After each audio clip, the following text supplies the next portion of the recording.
Welcome to the channel. Thank you everybody for tuning in. Now in today's video, I will be reviewing the SteelDive SD1972. If you guys remember, about a month ago, I did an unboxing of about 4 different SteelDive watches and I worked myself through them. Now the only one that I've got left to take care of is the SD1972 or the King Turtle Homage. This is the watch on my right that this watch is meant to be homaging. Now they do a few different colors, the standard colors that you find on the SteelDive range, the black in my hand, the sunburst blue and the sunburst green.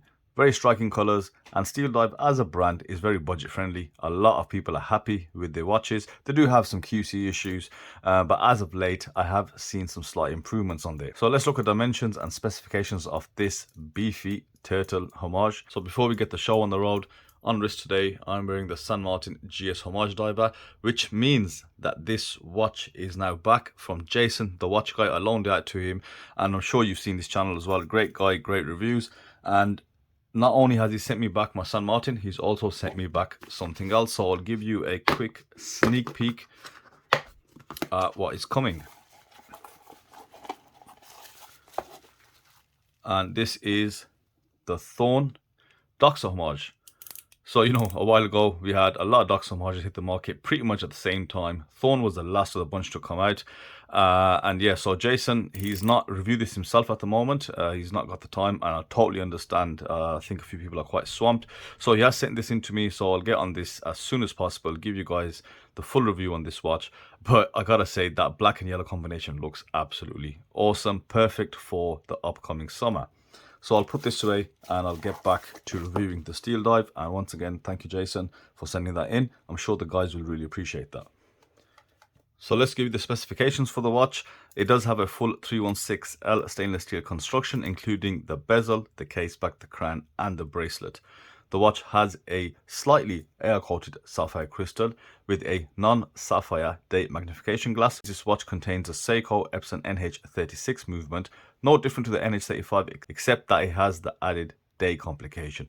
Same joule count, B rate of 21,600 vibrations per hour, and the same awesome workhorse reliability. You've got a 120 click unidirectional diving bezel with a loomed bezel insert. You've got a screw down crown and a screw down case back with an alleged water resistance of 200 meters. The bracelet itself has got solid end links, solid links, and it does come with a stamped clasp.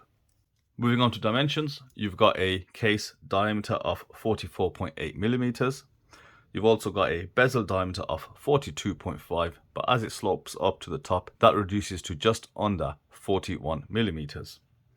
You've got a lug to lug of 47.5. But as you can see, you've got male end links, which brings the lug to lug up to 52.5 millimeters. But as you can notice, the end links do curve down quite a fair bit, so that shouldn't be that visual on the wrist. You've got a crown size of 7.2 millimeters, and that really does help with this case shape. You've got a thickness of 14.5 millimeters, a lug width of 22 millimeters, which does taper down to 20 millimeters at the clasp, and an overall weight of 207 grams. Yes, this is quite a heavy watch. So looking at the dial, SteelDive give us pretty much the same dial across all of the Seiko homages. You get this matte black texture with a sort of a charcoal grey finish. You've got printed logo below the 12 and some printed text above the 6 with the 200 meters in red.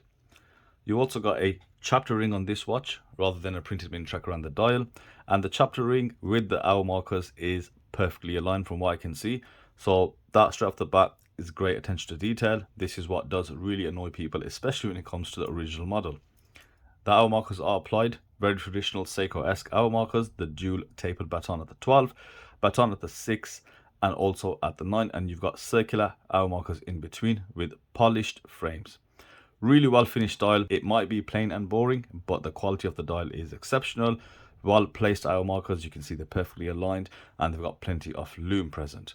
Now the date window, looking at this magnification glass, I have tested it, is not sapphire crystal, and it does look slightly skewed to me. Maybe it's not perfectly aligned, but I think that was an expectation. With the SteelDive, it doesn't really shock me. Handset used is a polished baton style handset, very similar to the 6105 8000 homages that they do, or the 8110 homage, and you've got that polished seconds hand, and the red dot matches nicely with that 200 meters in red.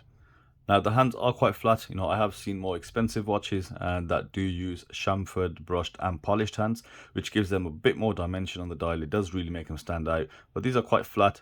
Now, a point to note about this watch, I was actually thinking to myself, this is a Seiko Turtle homage, so why have they gone with the Captain Willard style hands? Even though they look okay, they don't look bad, but it just makes all the watches that I unboxed that day look very similar.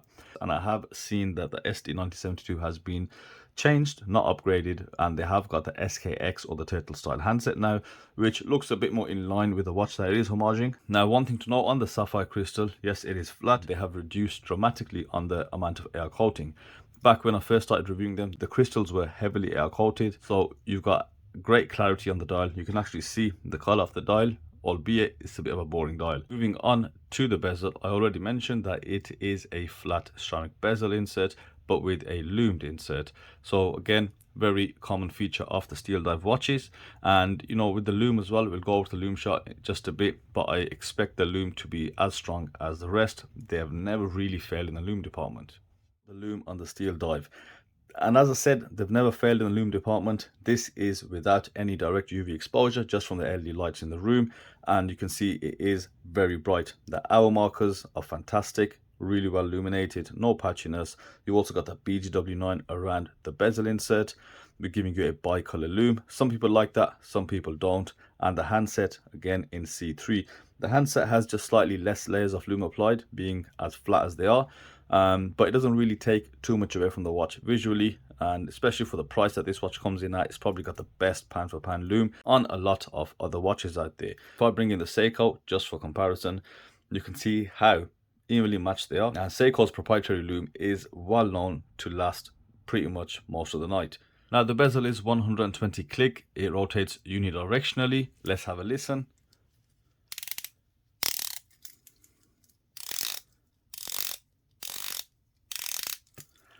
Now that is very loud bezel. Not as refined as some of the other watches that I unboxed that day. It is very accurate, lines up perfectly well. There's no stringiness or bounce or any type of play in that bezel. But yeah, I just don't like the sound. It is very tactile. You get great feedback, good resistance, but the sound is just not for me. Let's look at some of the machining present. You've got a fully polished bezel, which doesn't really help with the grip. And as you can see, the machining here, they aren't very sharp, and this was a slight criticism of the SKX 007 and also the Seiko Turtle, where the grip was somewhat affected. If you had slippery fingers, it was quite difficult to turn, but it is well machined, polished, there's no flaws, done really well. And moving on to the case, now let's look at the crown. You can see it does have a SteelDive logo. As mentioned, around a 7mm crown, it does really help when you come to this style of case, because the crowns do sit slightly into the case. Screws back in with minimal effort. Good engagement on the crown and fairly decent machining as well. It does the job. So the case is a cushion style shape, of course in line with the Homage, and it is a very nicely finished case. You've got circular brushing present on the A face, and as the same as the Captain Willard, you've got a polished profile along the side. You can see very clean transitions, nice brushing, not as fine as I've seen on other watches, slightly coarse where you can see some of the graining present, but still gives you smoothness in hand. The case also comes with drilled lugs, which is always a great feature to have, makes the watch really practical, so it always makes it easier for you to change it through different straps, and this design in particular suits a lot of straps, absolute strap monsters. Turning the watch over, you'll see the screw down case back, polished with a sandblasted logo of SteelDive, and you've got engraved specifications. One thing to note, they have actually written NH36 rather than just leaving it NH35. I don't see any spelling mistakes. Moving on to the bracelet, you all know the bracelets aren't the best with these SteelDives. They do the job though, I have to say. They're quite decent for the price, and they're nothing exceptional. You've got split pins that hold these links in, which are really easy to remove, so I'm not really complaining about that. That means you have a bit more flexibility sideways in the bracelet. You've got solid end links, and the fit on these end links is really good. That's one of the things that I've noticed on these newer SteelDives is they have made the end links a lot better, which in turn means they fit really snug and fit really well. So you've got a 3-link bracelet. Solid links, polished sides, and brushed A-face. Very smooth brushing. It's actually smoother than the case. You can just see the difference in the grain. So I would like to see the same level of finishing present on the watch and the bracelet. Now moving down the links, you'll also see the clasp, standard folded clasp, 3 micro adjusts with the SteelDive logo etched in the base of that clasp, stamped of course. And this is the horrible stamping. At least with Seiko stamp clasp, you've got some forming present. You've got some shapes that does give it a bit more thickness and strength in that clasp. And on the flip lock, you've got the SteelDive text engraved along the top. So, you know, the bracelet, like I said, will do the job. And the fact that this watch is quite big, quite heavy, I think the bracelet will feel a lot better on this. Having said that, you know, the bracelet on the original Seiko King Turtle isn't the best. It's okay, very smooth, decent detailing, nothing that really stands out. So let's put that on wrist, let's see how it looks. So here's the SD1972 on my 6.5 inch wrist. I'd say in terms of fit, the only thing which does stand out, with the end links you always get this slight link here protruding. Visually, not everybody likes to see that. The weight is well balanced on wrist, you know, although 200 grams, it is quite evenly spread out, and that's down to the case shape. It is a beautiful case shape, fits really well. I think the Seiko Turtles are probably one of the most comfortable watches that you can actually wear, and you can wear it on smaller wrists. It doesn't look too bad at all. The smaller bezel, of course, also gives it a slightly smaller appearance. And as I said about the bracelet, on this particular watch, I think it is fairly well suited and fairly comfortable. If you want to change out the clasp, then I recommend you go buy some milled clasps from eBay.